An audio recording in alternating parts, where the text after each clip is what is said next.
Good afternoon, everybody.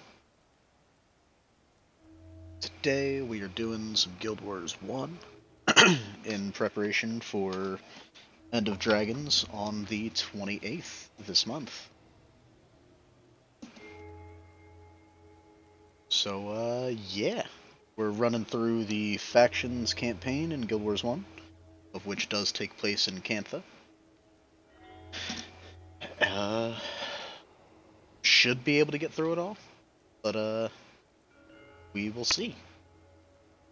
This is one of my all-time favorite games, so this is going to be highly enjoyable for me. And I hope you all enjoy as well.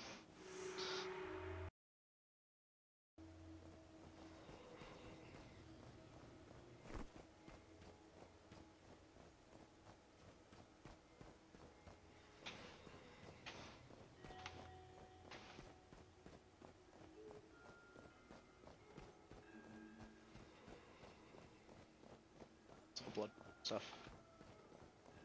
Basics.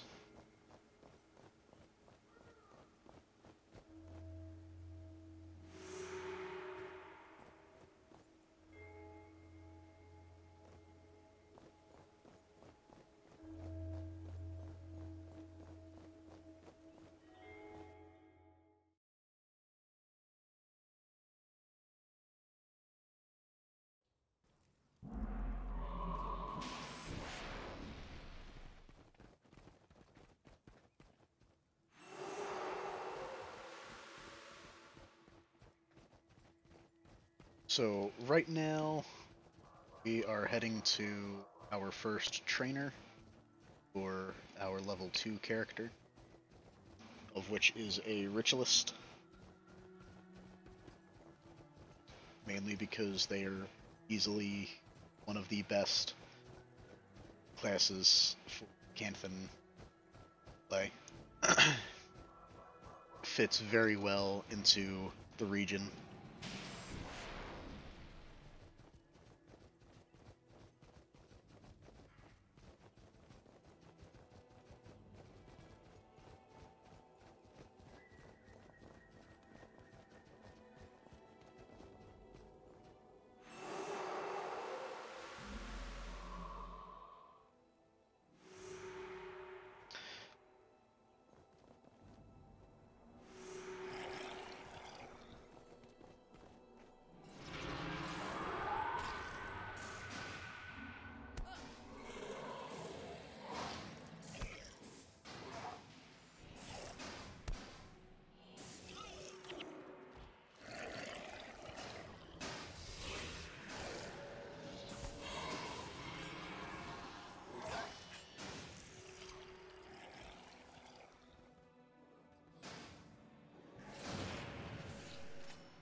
Still don't know what kind of build type I'm going to go for, whether it be a more healing or protection or even just a damage type. I'm not sure. There's many ways that we can spin Ritualist to go, all of which are extremely fun in terms of just watching numbers and or health bars.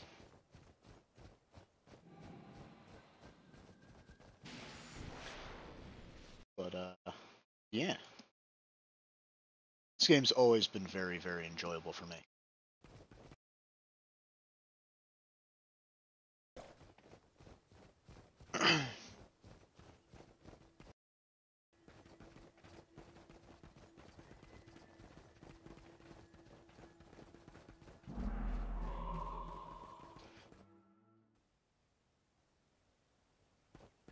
Shouldn't have too much trouble with the in-game chat. Not a lot of people talk much anymore.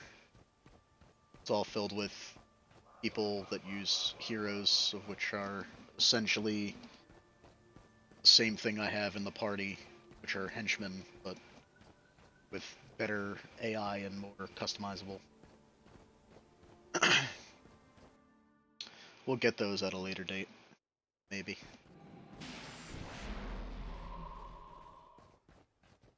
We probably will, actually. There's a couple missions later on that are irritating to do without.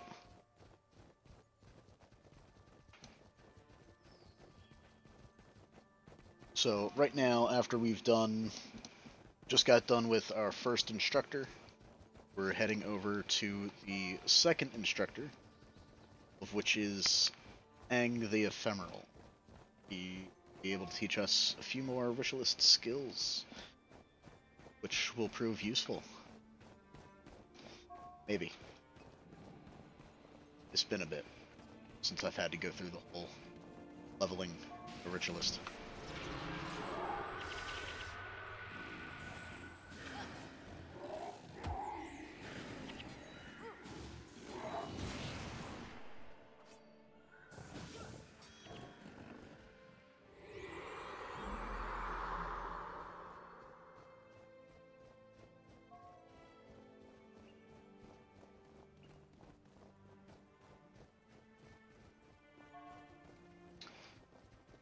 That's just a bunch of conversation from back over at the farmer and the Crimson Skull Hunter over by the Res Shrine. So we're just ignoring that. It's a once through. So not really too much. The Crimson Skull Hunter's trying to get more food from the farmer, and the farmer is essentially telling them no. She gets mad, walks away. The Crimson Skulls are essentially pirates in Canthan law, or terms. Almost up at Ang the Ephemeral.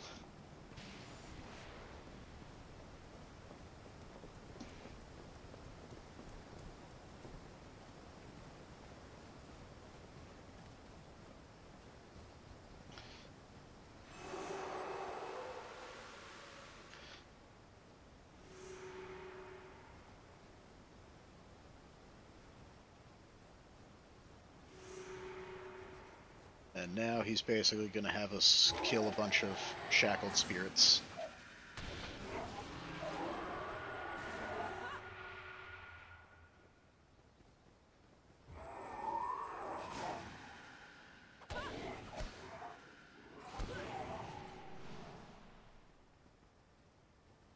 He's taught us our first Ash skill, which essentially gives us a item to carry around that, when dropped, will do its effect, but also gives a effect when it is being held. So for the one that we got, basically when we're holding it, we get +5 max or +50 maximum health. But when it's dropped, it heals for 100 health. He also gave us Spirit Rift, of which isn't really useful when the enemies die so fast. So, now that we're done with that, he wants us to go talk with Master Togo. So, we're going to head back to the Xingzhe Monastery and go talk to this Master Togo.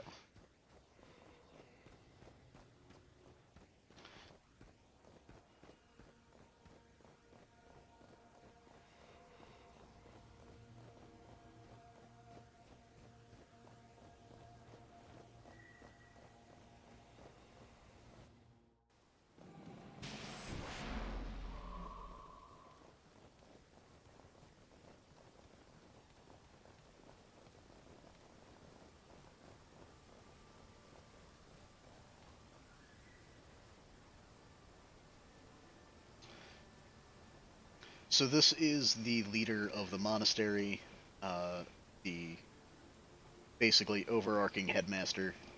of the whole monastery. The monastery is essentially a teaching ground for upcoming adventurers and heroes and so on and so forth. And we can pick our secondary class, of which I have absolutely no idea what to do with that one month, but I'm sure. A good thing that you can do is you can pick up every single one and do all of the quests that they give before even deciding. So I think that's what we'll do.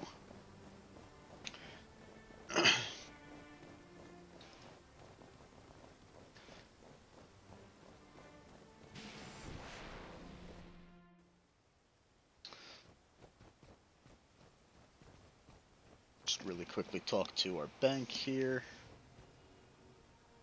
and open it up.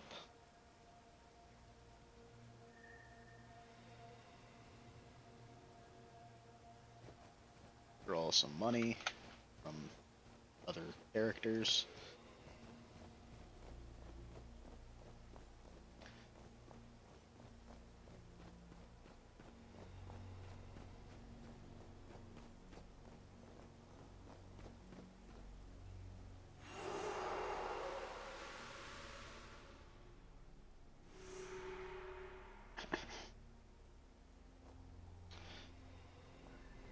So that was our Mesmer.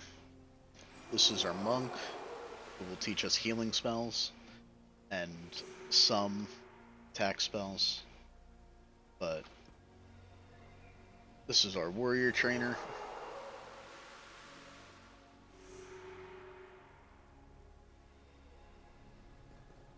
This is our lovely and fun Necromancer Trainer.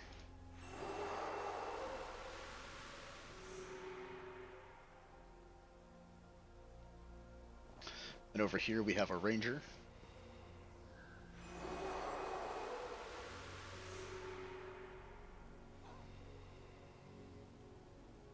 Then we have the other Canthan specific class, the Assassin.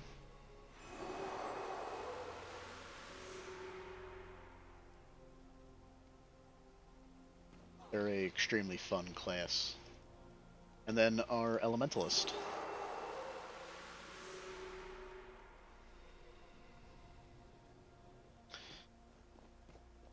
So now that we've talked to all of them, we've gotten each of their class-specific weapons, of which only matter for the melees and rangers, really. Because other than that, you don't have to have a class-specific weapon to cast any of the spells from the other classes. Just all works.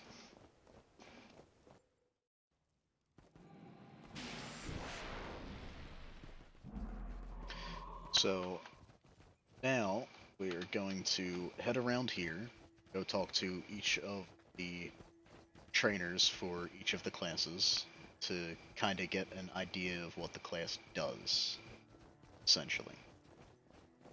Each of the abilities that they give, the way that they work, kind of in a, one class, or one quest capability that, kind of explains stuff, but doesn't really explain stuff. And right now we are going to start with the Necromancer. Over here. And all of these quests will give us XP, so we will be getting a ton of XP that will come in handy.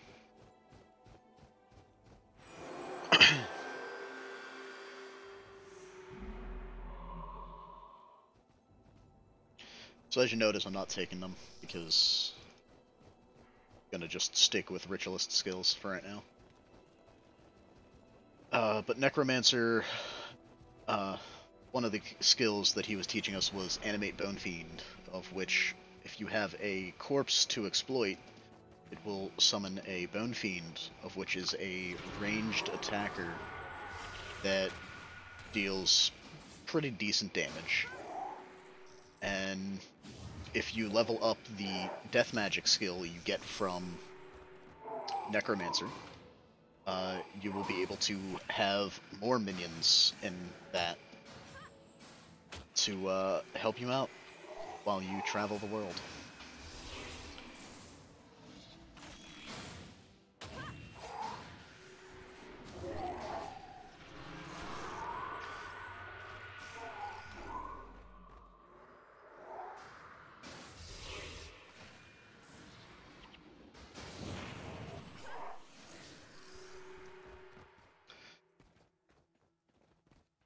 So this is really supposed to be a slightly challenging fight, but not with 3 other minions, henchmen, to help out.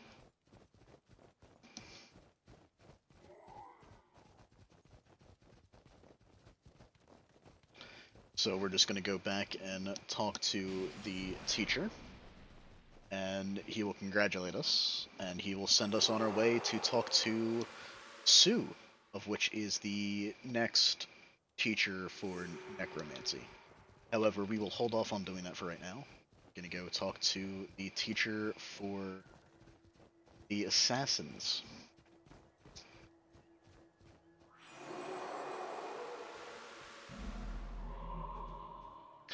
Now, one of the things is you don't actually have to use the skills they are telling you to use. You can just kill the things and it will go through with the quest. So, we're just going to do exactly that. We're just going to kill the things that spawn and then go about our business.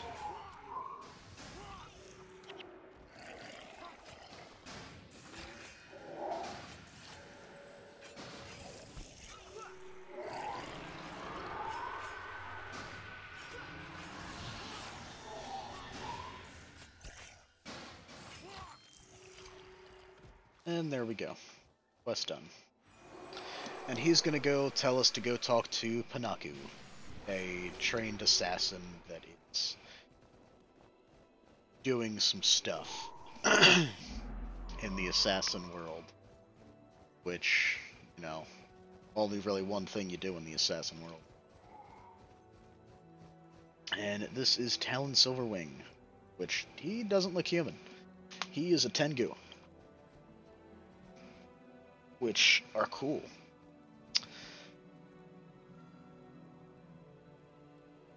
And he is going to teach us about the way of the warrior. And by doing that, we're going to duel him.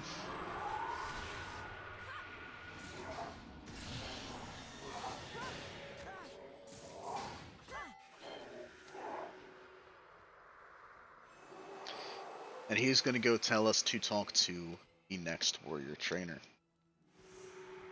But instead, we're going to head over here and talk to our monk teacher, as my henchmen go to kill a thing. We're just going to ignore that. She's going to teach us about healing, of which is what monks do. So we are going to accept that thing, because we do have to heal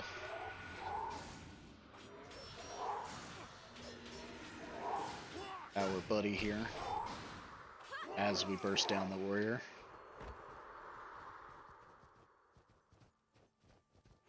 And then she will tell us to go talk to the next monk trainer.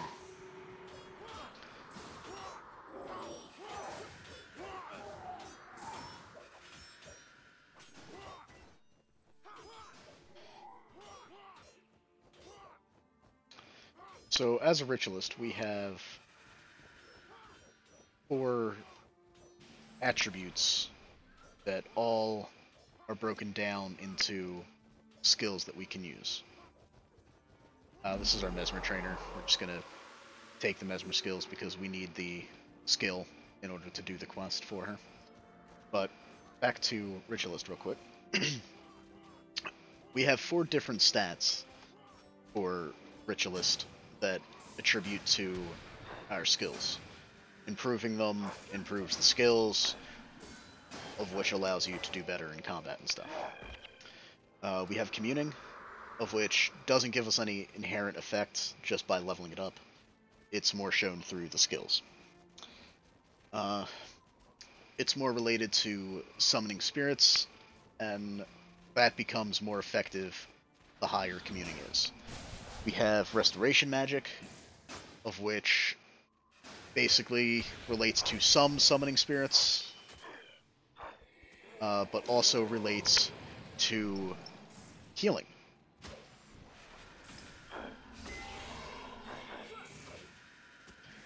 So if we leveled up Restoration, our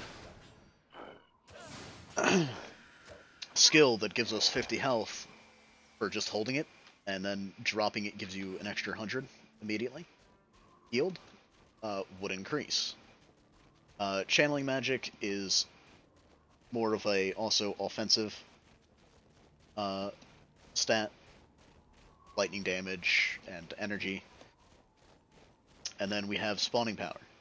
For each rank of Spawning Power you have, creatures you create or animate have 4% more health, and weapon spells you cast last 4% longer. That's its inherent effect.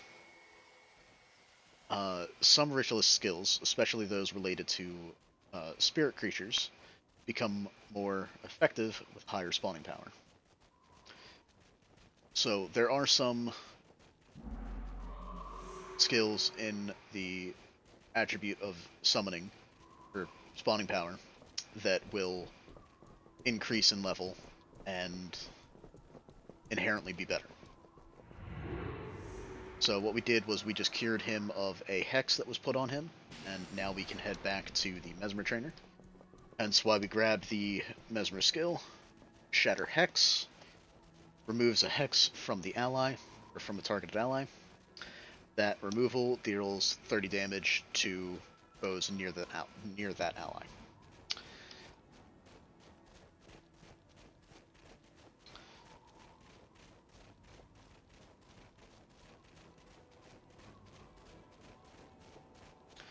So right now I only put points into spawning power, because the better my spawning power is, the more spirits that I can do stuff with. And I might throw a few points into communing, because that will increase our skill pain. Now, that's a heavy hitting guy, so we are gonna play very carefully here.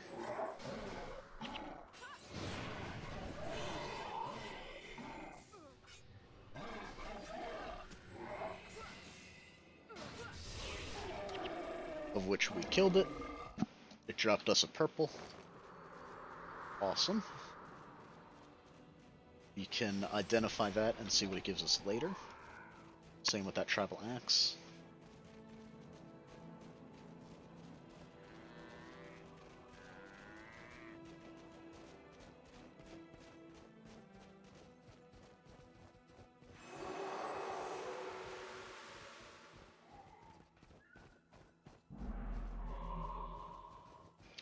So now we are going to head over to the Ranger Trainer, and this will teach us about 2 skills: Comfort Animal, as well as Whirling Defense. Whirling Defense is a defensive skill, as it said in the name, but it's a 75% chance to block, and dealing 5 damage to adjacent foes that are directly next to you, whenever you block a projectile attack. Very, very good. Very, very good.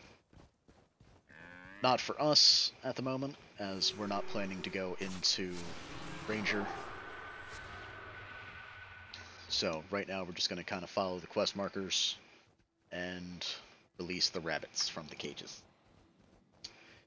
But Comfort Animal is a skill for your pet that you can get as a ranger. And yeah, it heals the pet. But in order to get the pet, you need charming animal, or yeah, charm animal, of which will charm the animal of your choice. Not everything can be charmed. You can't sadly charm a Kappa and have that fight for you as a pet. Would be cool, but can't.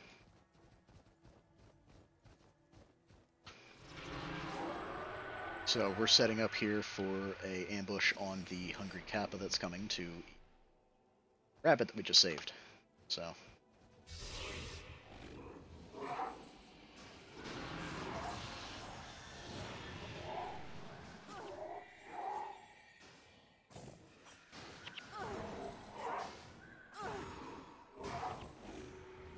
alright. Rabbit is saved.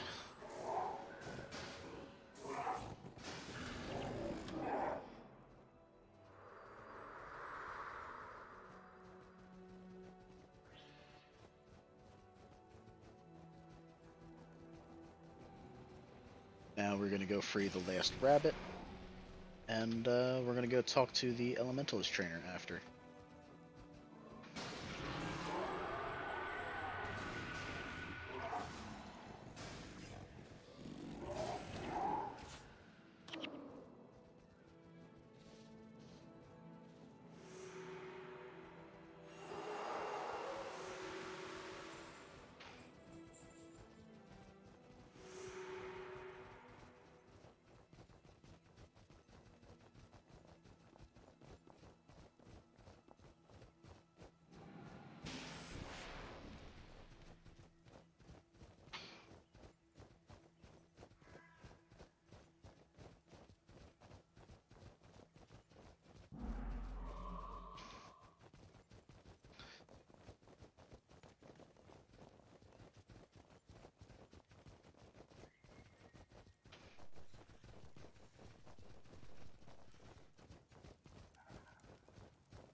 So, our Elementalist friend there gave us 2 elemental skills, of which are both from different magics in terms of elements. One is from earth, one is from water. And, yeah, essentially you get the drift of Elementalist. Deals with the elements. It's telling us to go get a elemental tablet from, this guy here. Boom is going to try to stop us from getting said tablet. So, we're gonna kill him. Because that's what heroes do.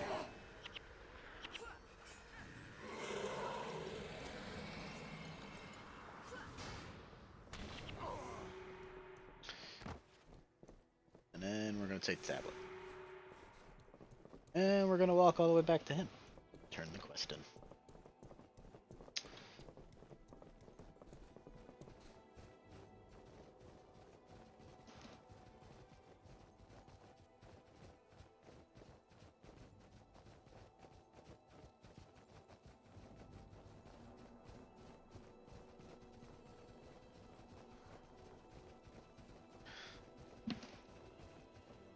So right now, there's really no main story.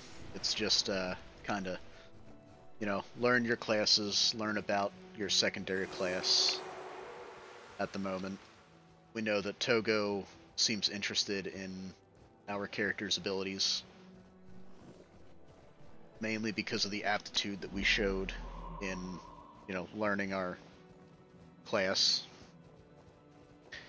And wants us to learn a secondary class, and he will then maybe see our progress with that. This is kind of still the tutorial for the game. More of an intro, a starter to Cantha.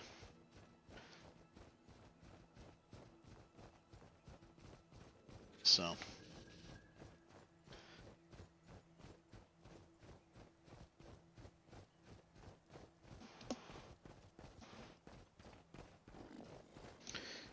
we're actually going to go a different way rather than the village there. gonna go up into the mountains.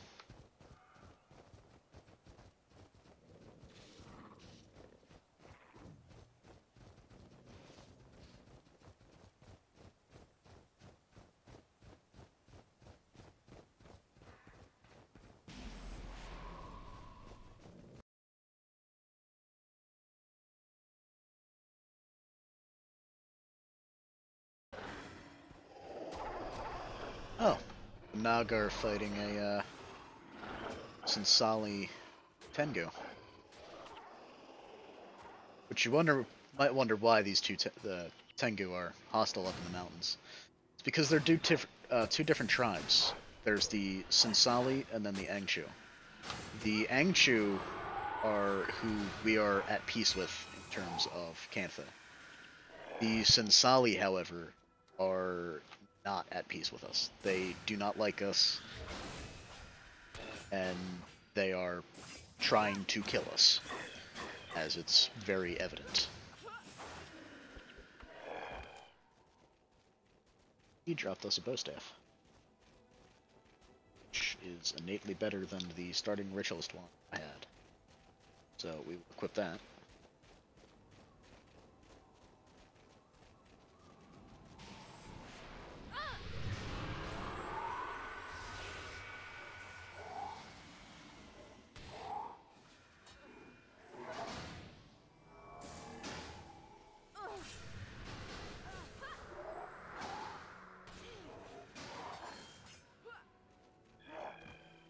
So, this Yeti turned nice to us.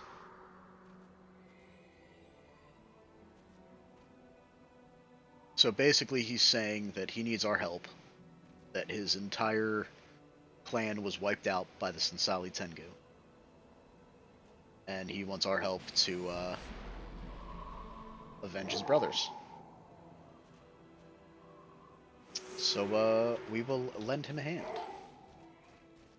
This quest is challenging, so because of the amount of mobs that appear, and we need to keep him alive, but he just charges in. So we're gonna summon my little fire imp here that I get with the game version that I have, and we're gonna have that help us nuke these Sinsali down.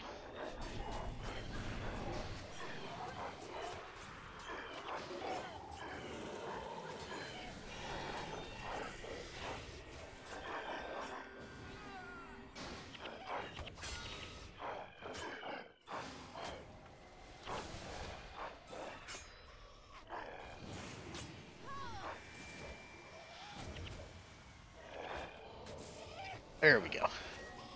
A little bit of death there, but it's all good. We got it down. And our Yeti friend is perfectly fine. And hey, a free 3k XP. We'll take it. And now we will continue on our way, whilst putting more points into commuting.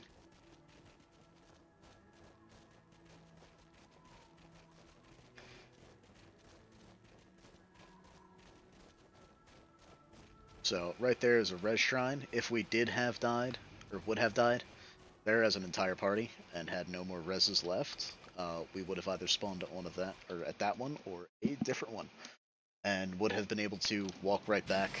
Granted, with our tail between our legs, we would have had a little bit of death penalty. Basically reduced maximum health and energy, which makes it, you know, you don't want to die, but if it does happen, you know, it's okay.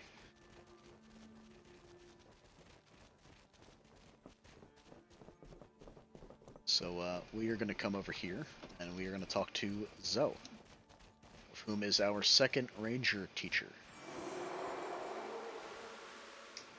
And basically, remember how we freed those rabbits with the first teacher? Yeah, she's upset that we freed the rabbits because they were here to trap a Yeti. And now we're going to lay a trap for a Yeti that we would have had trapped earlier, but we freed the Yeah. So.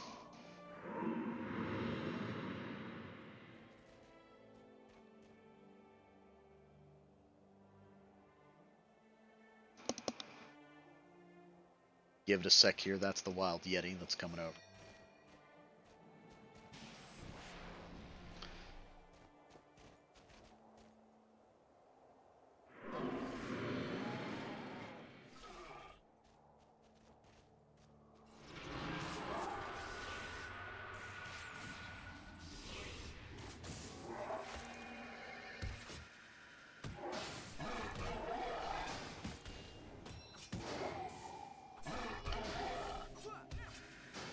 And that Yeti is down.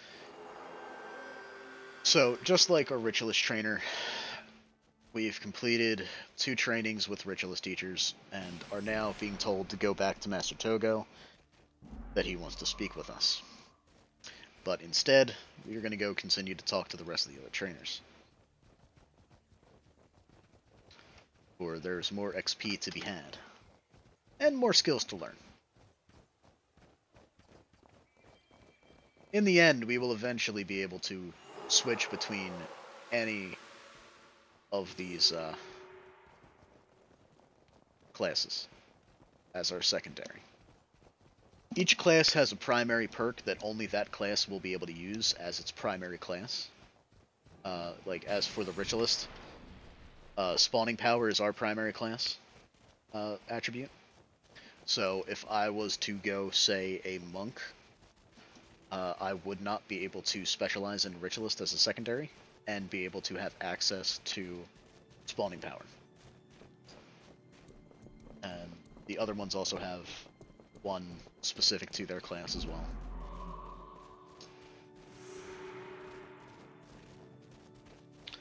So he's wanting us to go find a cure for a sickness, and he needs nogberries and tiling buds. So you're gonna go find those for him. It's here, where there are a ton of mantids. And also a boss mantid over there, of which we're gonna kill.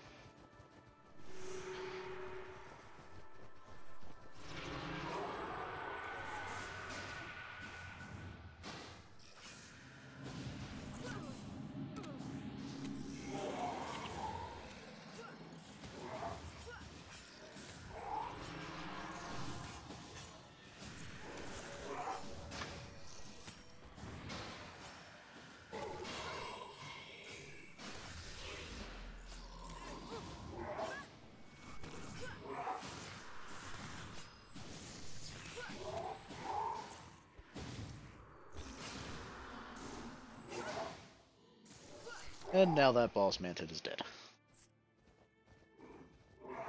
So every time you kill a boss, of which is a normal enemy that has a colored outline to him, or colored glow, you will get a morale boost of +2, of which increases your health and energy.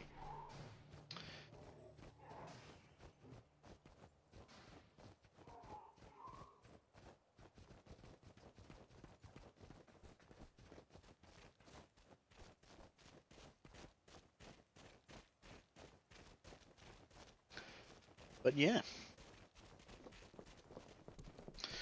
we got what we needed for the monk teacher, so we are heading back and gonna turn that quest in. And then we are gonna go knock out the rest of the quests here.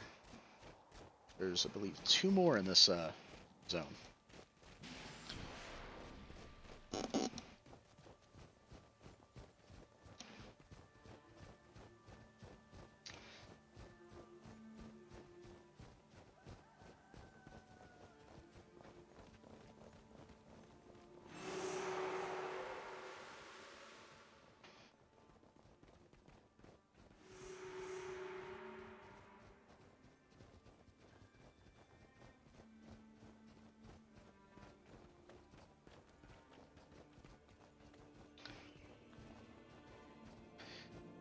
Coming up on Panaku, a highly trained assassin who is our second assassin teacher.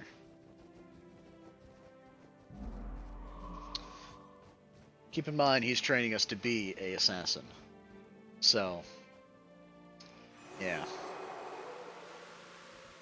He's gonna have us do some pretty shady shit for a student. But, yeah.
So that is who we had to kill.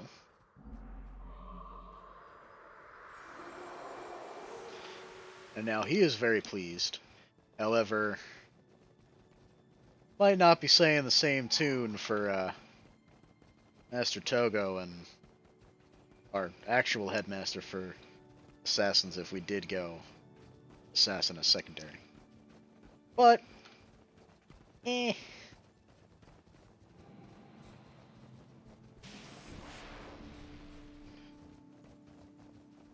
The synergy for assassin ritualist isn't that great in my opinion. So, I'm thinking of either going necromancer or monk. And monk would really just be for the flexibility of res skills that we would have. Necromancer we could probably do some fun stuff with. Probably.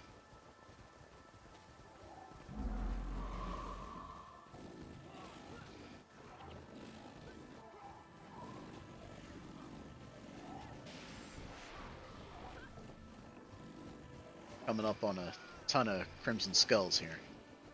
Now these guys hurt, so we're gonna wait for them to path a certain way so that we can pick them off, group by group, not have any casualties.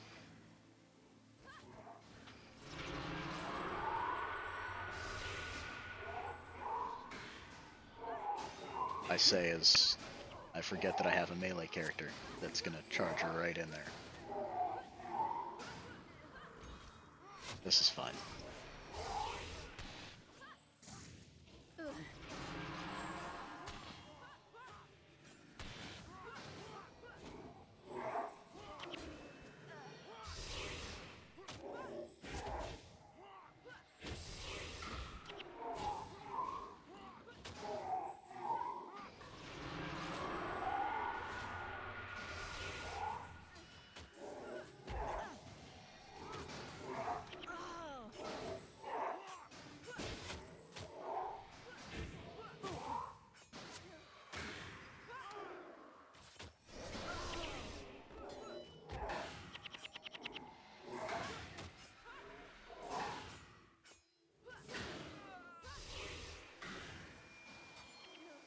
There we go.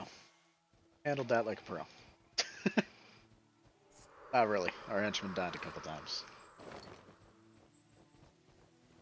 It's fine. That's why it's always good to at least bring one monk. Constant rezzing is what saves the party a lot of the times.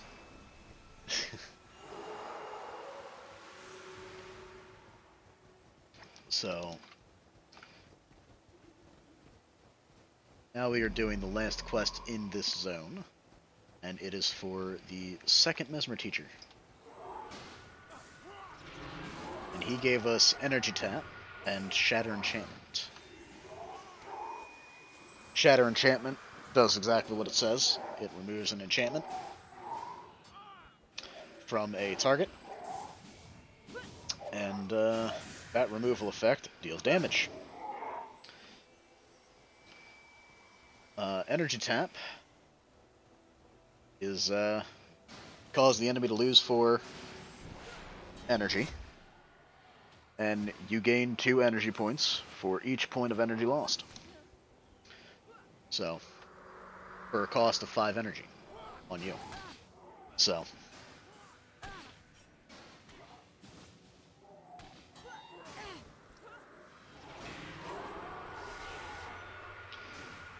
drain a little bit of energy there.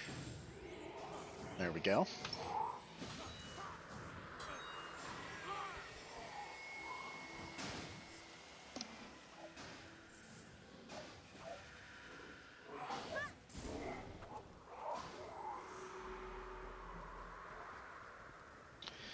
Now we got the Ornate Box for Lo Sha.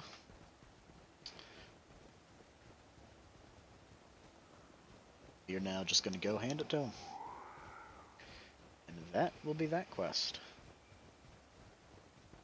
Then we get to move on to the other zone, where our Ritualist Teacher was, and go talk to the other 3 teachers.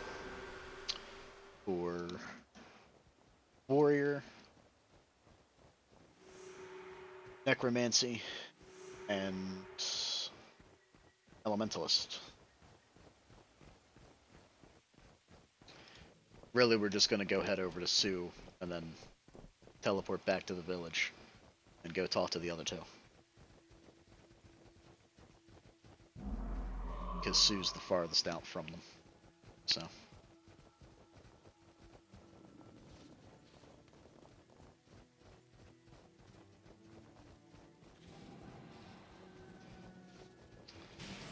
Yeah.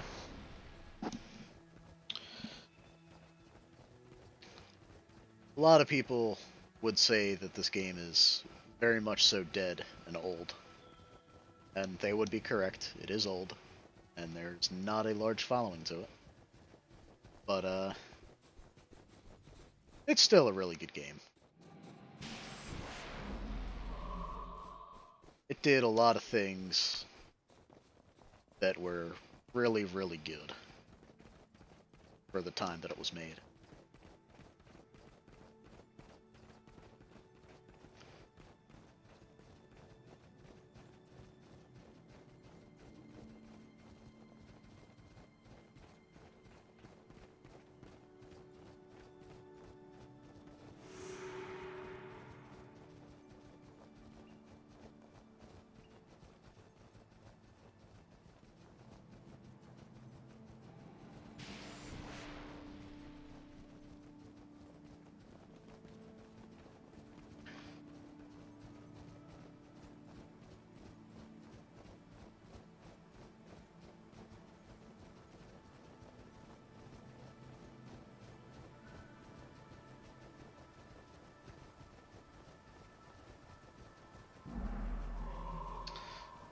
Really excited to see how they do Xingje Guild Wars 2.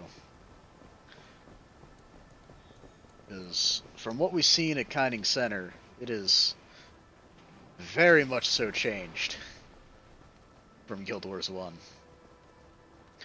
And that is awesome to see.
There'd be a monk boss, but we're gonna just ignore him for a while. He's overly irritating to kill.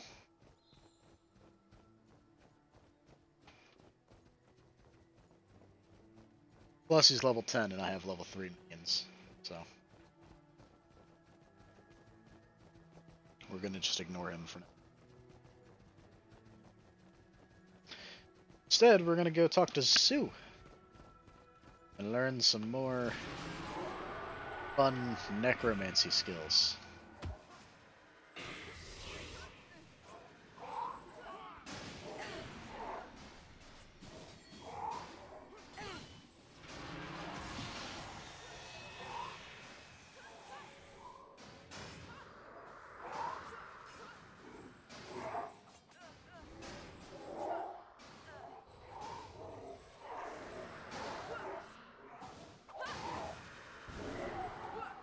Alrighty.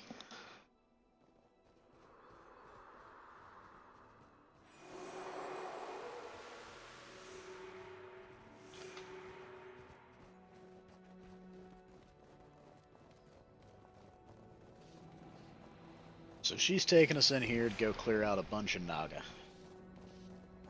which are the snake peoples.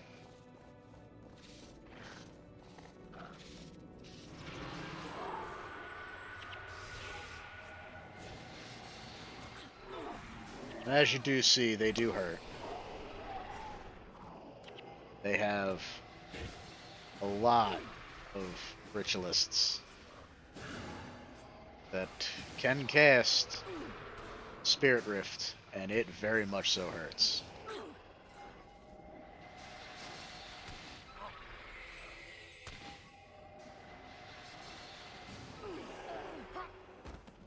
And there went my healer. Alright, this just made it 10 times harder. It's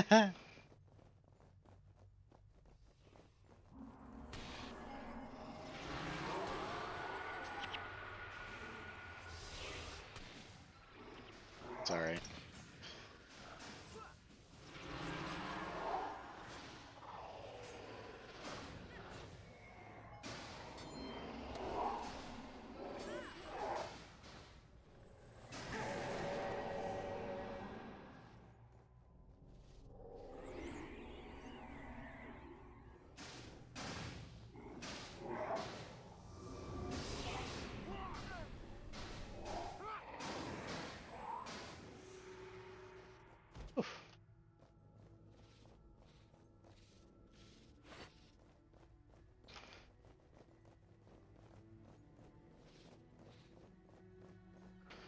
Gonna summon our little fire imp here to help us out. Set him over there.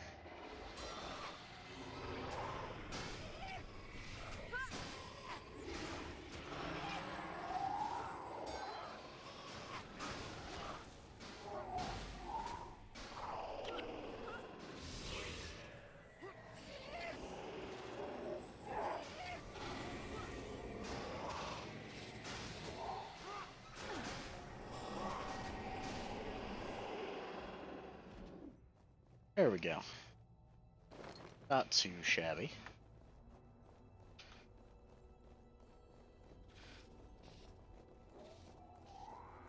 We're almost done here. Just a few more to go. By a few more, I mean this guy here.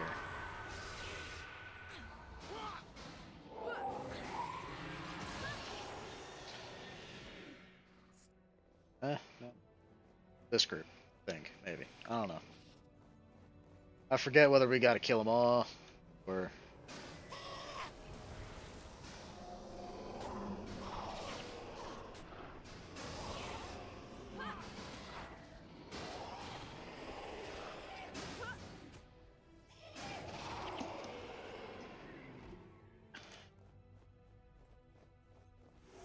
There we go. Sue just had to hit a specific point. That's fine. Alright. And now, we do the amazing thing of fast traveling. I'm going to complete the other two quests. of which are for the warrior and elementalist.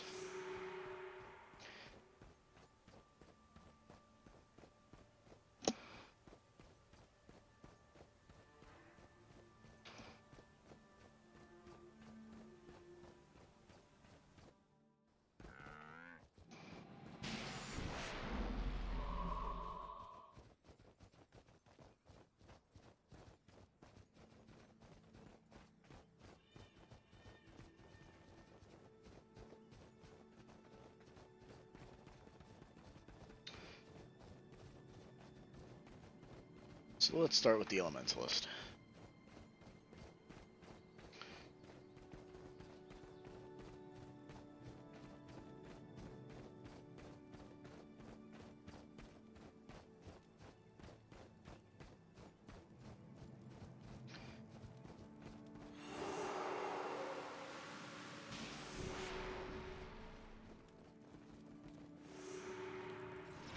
And this is a elemental duel.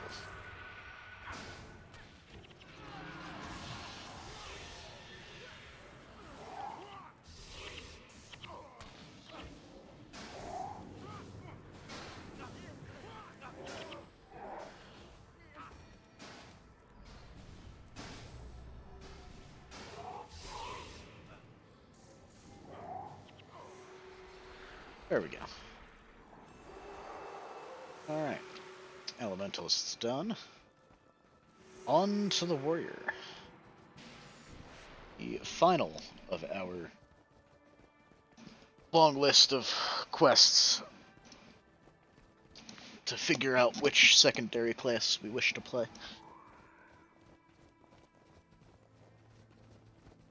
It'll probably be Necromancer.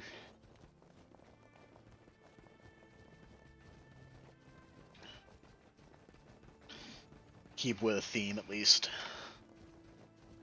Playing a ritualist, might as well double down with another class that deals with death. Throw that in commute. That way our Spirit of Pain deals more damage. Has more health. Well, lifespan.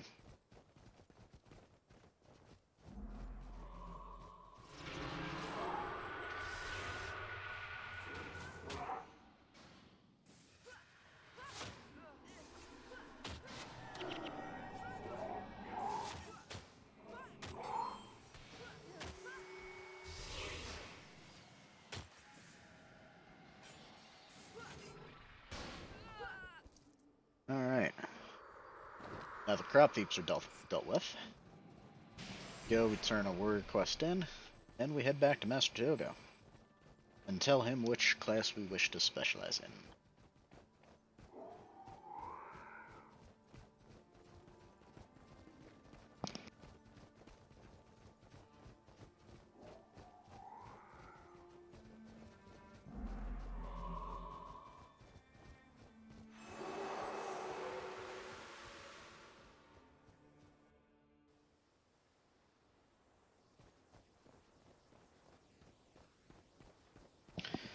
Alright.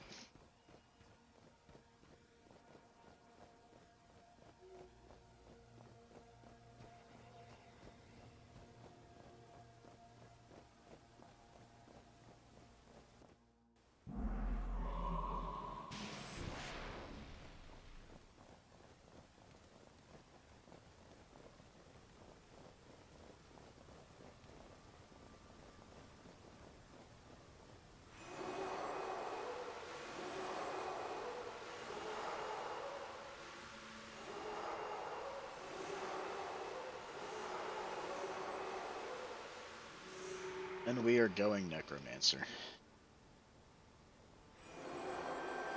So now that we have a secondary class, our training is technically complete for one of his promising students. And he wants to bring us for a formal introduction to Minister Cho at his estate. He's also bringing his other ritualist buddy there. Ijo. I probably butchered his name, but yeah.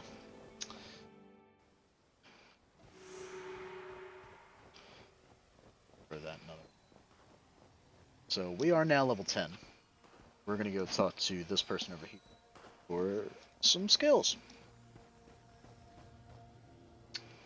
And we're gonna get some channeling skills.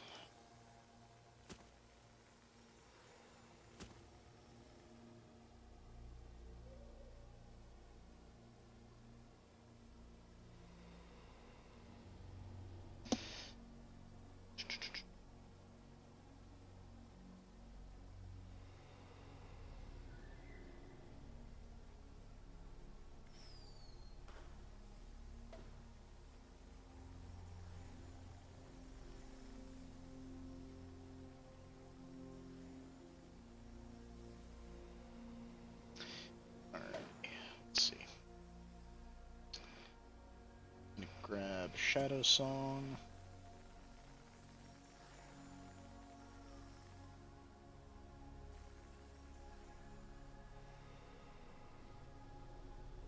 Let's grab Disenchantment.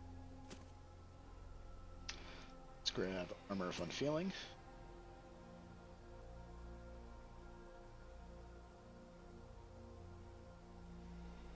Let's get Restoration too. Let's go ahead and clear off our bar of skills. Let's go ahead and Shadow Song, Restoration, Disenchantment, Unfeeling, back into Channeling. Let's grab Blood Song and Painful Bomb, as well as Splinter Weapon. So that's always fun. Actually, look over in here. Yes, it does have that. Excellent. So grab that, drop 2 points out of that to some points in there. There we go. Drop Disenchantment, and there we go. Now we're more well-rounded as a ritualist.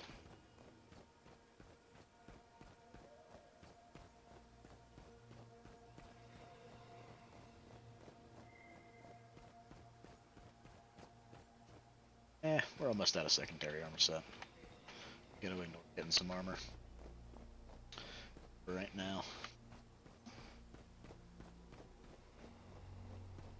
We should do those quests, but we're gonna go see what Togo, or we go meet this Minister Joe.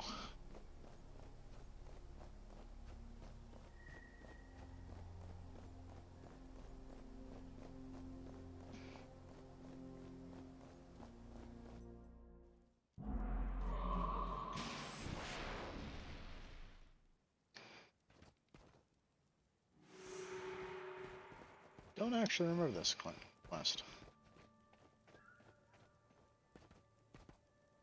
Oh, it's a lunar token quest. Okay. It's a lunar New Year quest. That's all fine and dandy. We won't do that right now.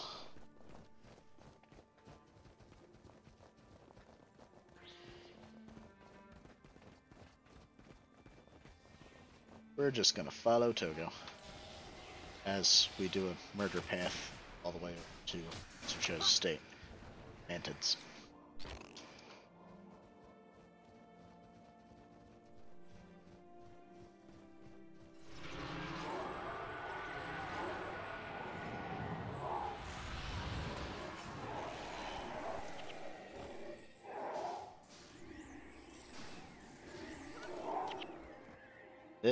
This is where Ritualist starts to become fun.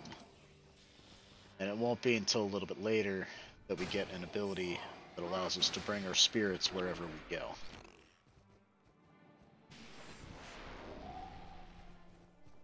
still can, but it'll make it a lot easier. We won't need to worry about waiting to summon the spirits. And just have them appear.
We are almost to Minister Cho's estate.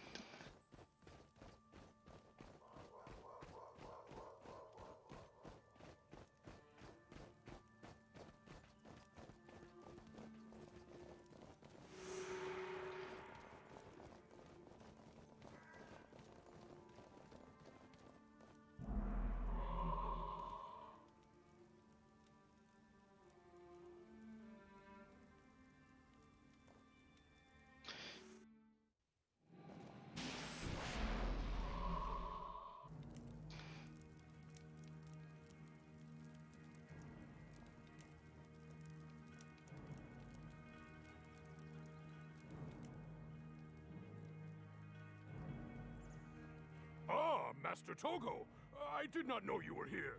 The minister has been waiting for you. Please, you are welcome here.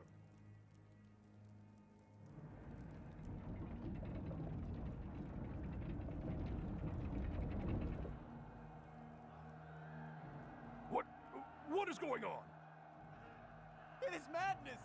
Guards have turned on each other! Something has gone terribly wrong! It is madness, I tell you! Madness!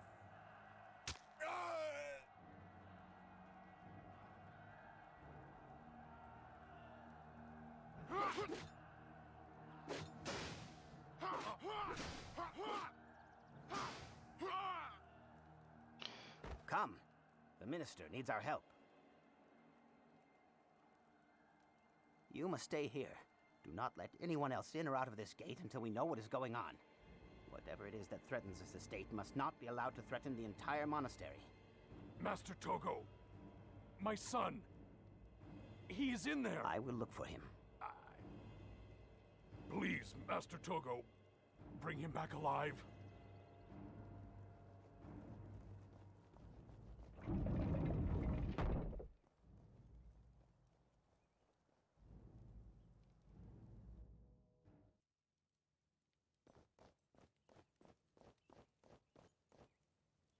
And now, the fun begins.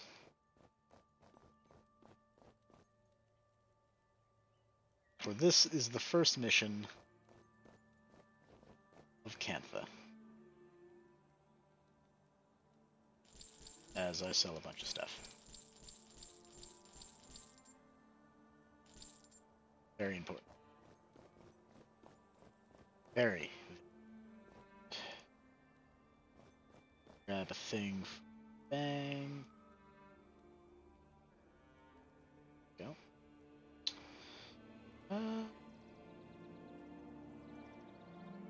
That's. Eh. Oh god. There you are.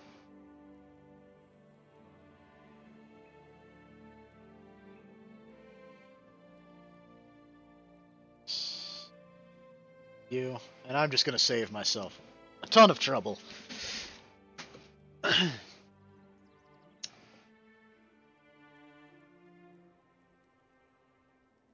Yeah, we're gonna go ahead and do that.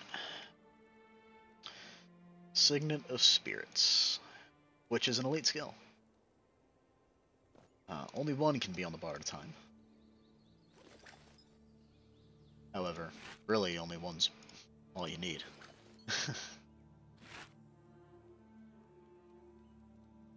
Instead, put that instead of armor. Also identify the items here. Kind of a crap item. Yeah. What can you do at this early stage?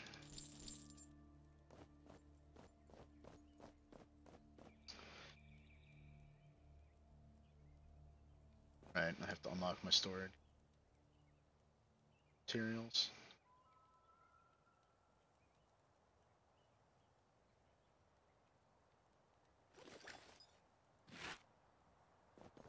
Alrighty. Now that that's taken care of, let's get this mission started. With me and our 3 trusty henchmen.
Alright.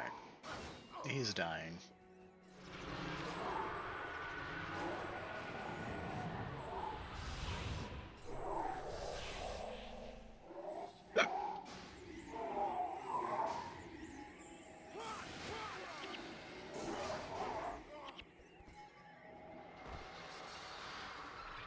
Spirit spam.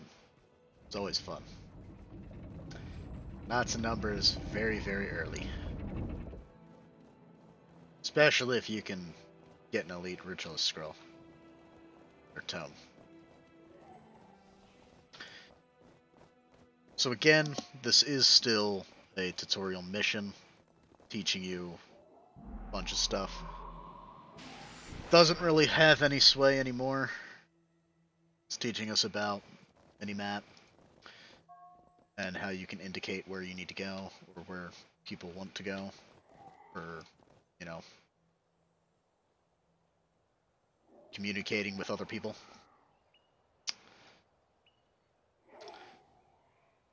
Who would want to do that, right? Who wants to communicate with other people?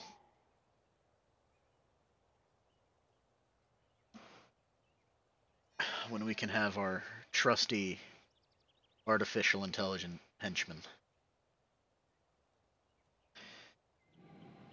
with us. Hey, welcome. Welcome, welcome.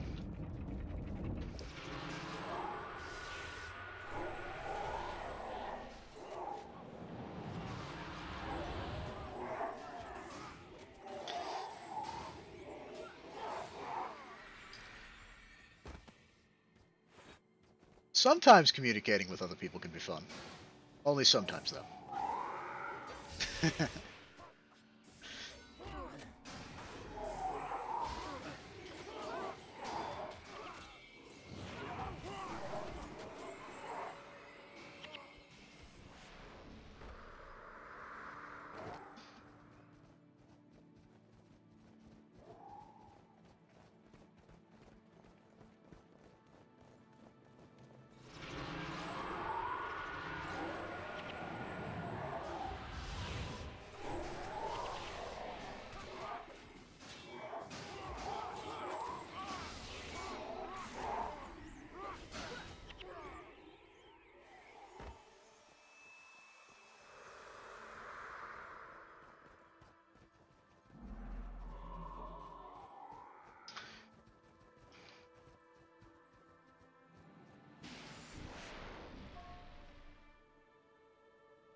That game mechanics.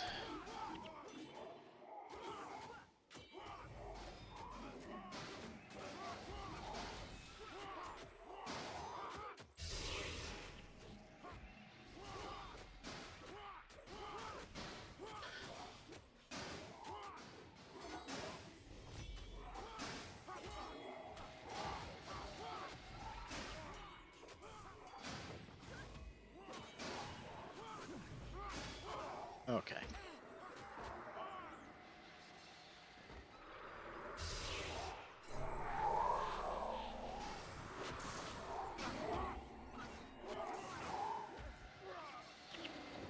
Alright. That went well. Not as planned, but well enough.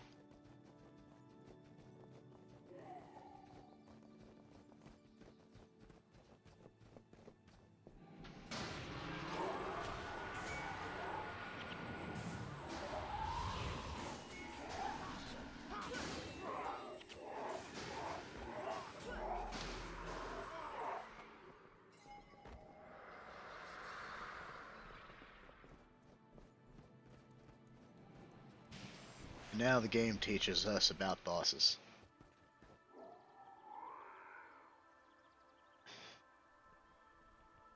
After you can already run into 4 or 5 of them.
Ah, and now Minister Cho's menagerie.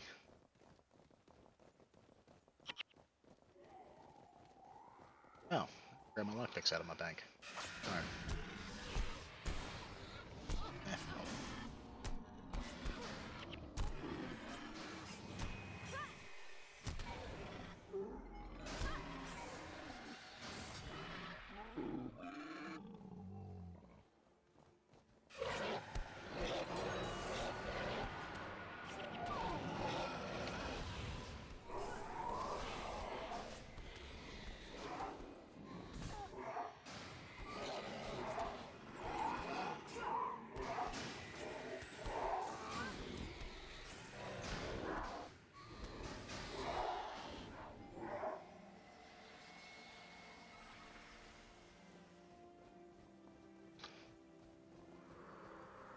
Hope you are having yourself a wonderful evening, or whatever time zone you're in.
A little funky there, pulling the two of them, but got through it.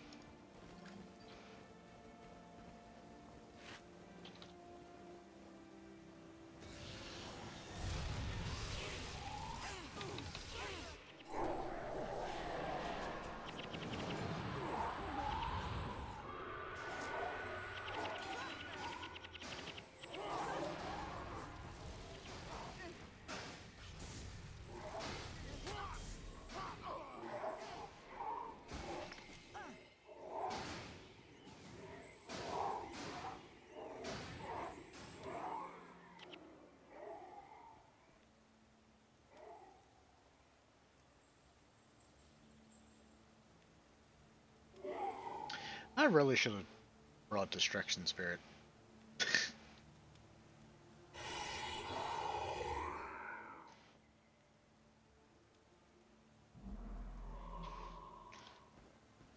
Yep.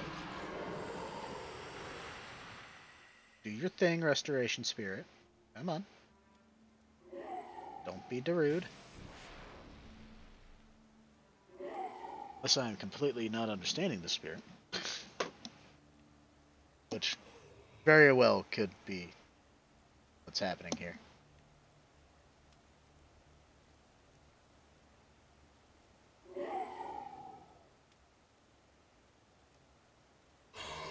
There we go.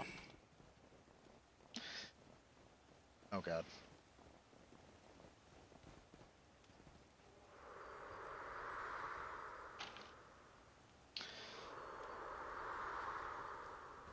Okay. Now that they're not just going to implode on 2 hits, let's actually fight.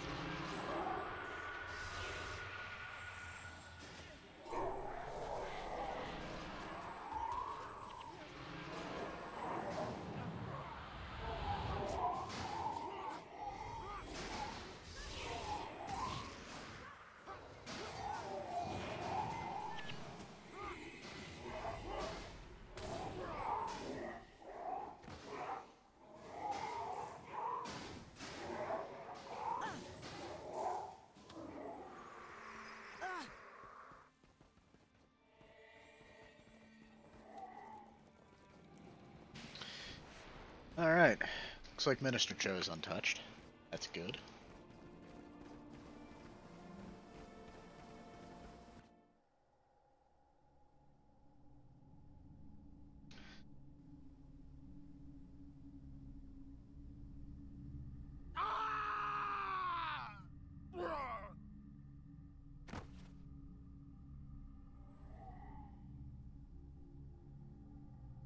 Good has turned to immediately bad.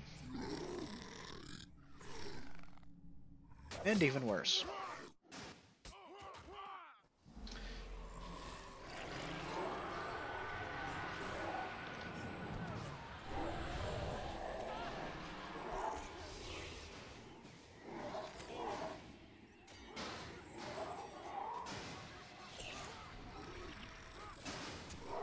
Yeah, I want the gold.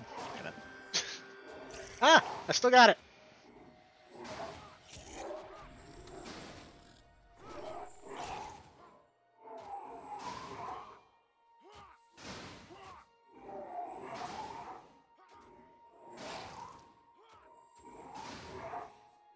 May the envoys carry you swiftly on to the gates of everlasting paradise. Rest easy in the mists, my old friend. Come out, little one. It is all right. You're safe now. Just ignore the angry guards in the background and the minion. Nothing to see there. Absolutely nothing to see there. Do you know who I am? You are Master Togo.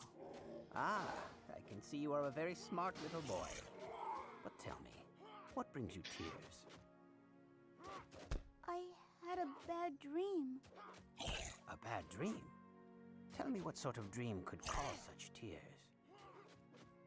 The wind blew the leaves from the trees. And the animals in the zoo all became scared. The animals, they were always very tame. But something in my dream made them angry. And they started hurting everyone. Then the people got angry too, and they started to hurt each other. Minister Cho, he was the most angry of all. And he turned into a big angry monster. Where are your parents, little one? My mother died when I was very little. I do not remember her much. And your father? He is guarding the gate. Mr. Togo, you do not think he will be angry like Minister Cho, do you? No, little one. I do not think he will be angry at all. In fact, I think he'll be very happy when he sees you. I will see that our little friend here makes it back to his father. Go find Aang the Ephemeral and tell him what we have found here. He will be most interested.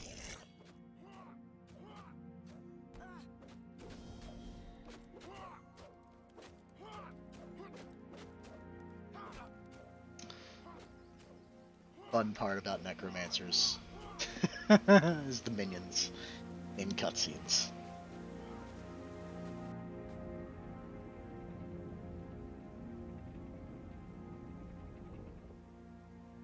And now we're actually getting into the story of Cantha.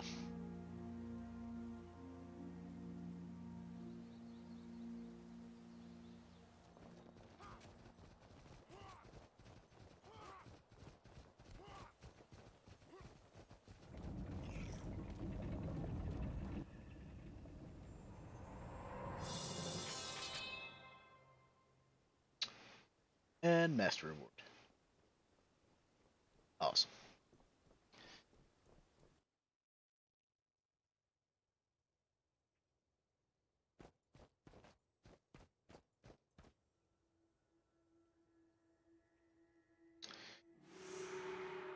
Now, we go warn the Angchu what's happening.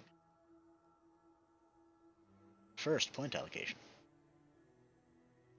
And more skills.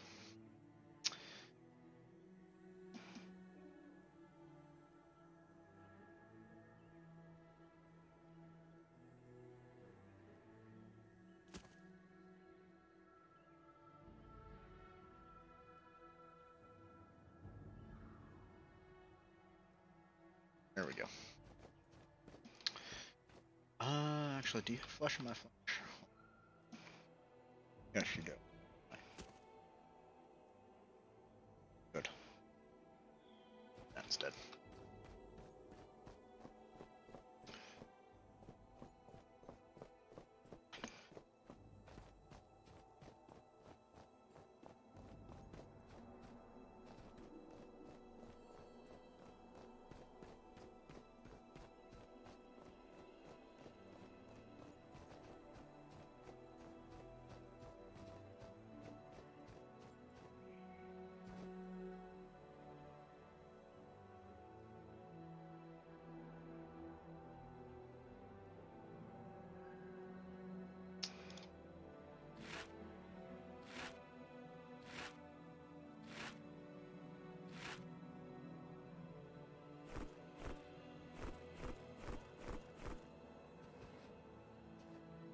There we go.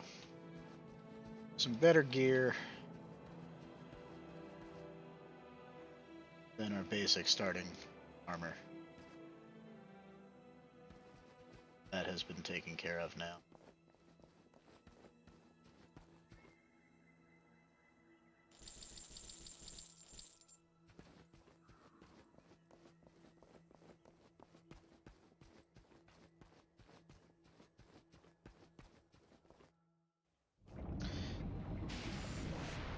And now we go warn the Yangshu what we have found.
There we go.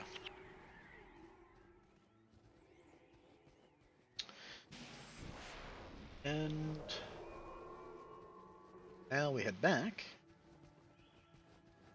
to Soar.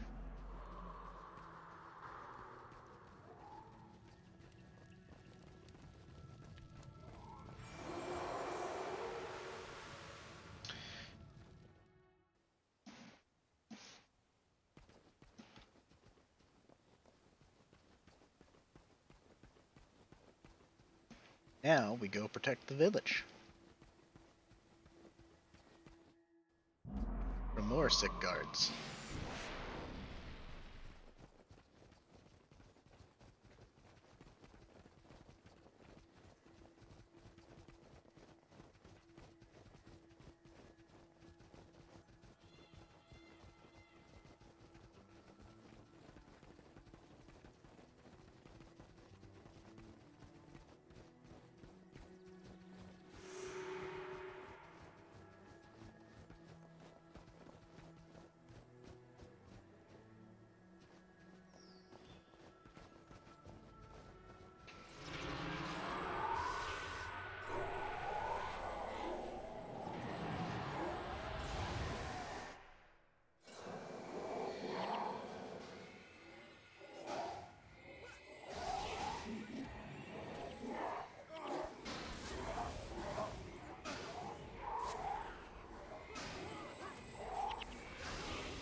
Now Togo wants to speak with us again. So off we go to talk to Togo.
Once we get into the next village, I will be calling it for stream. Have some stuff to do around the house. We will definitely be picking this up tomorrow at some point in time. I have no idea when yet. But, streaming some more Guild Wars tomorrow.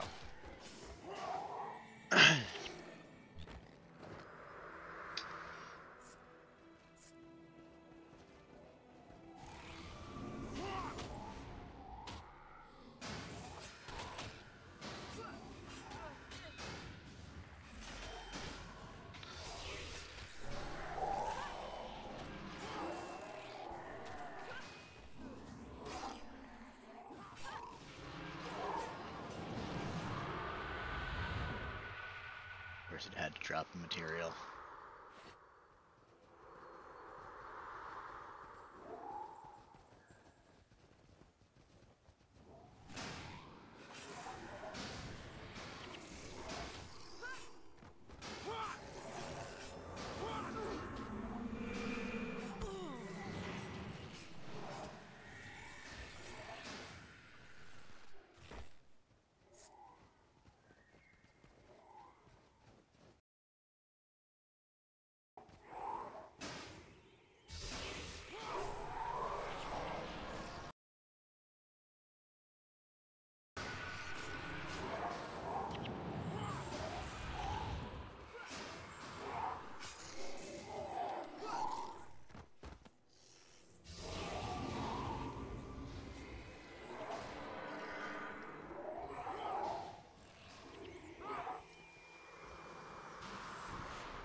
Alrighty. We're at Saitung Harbor.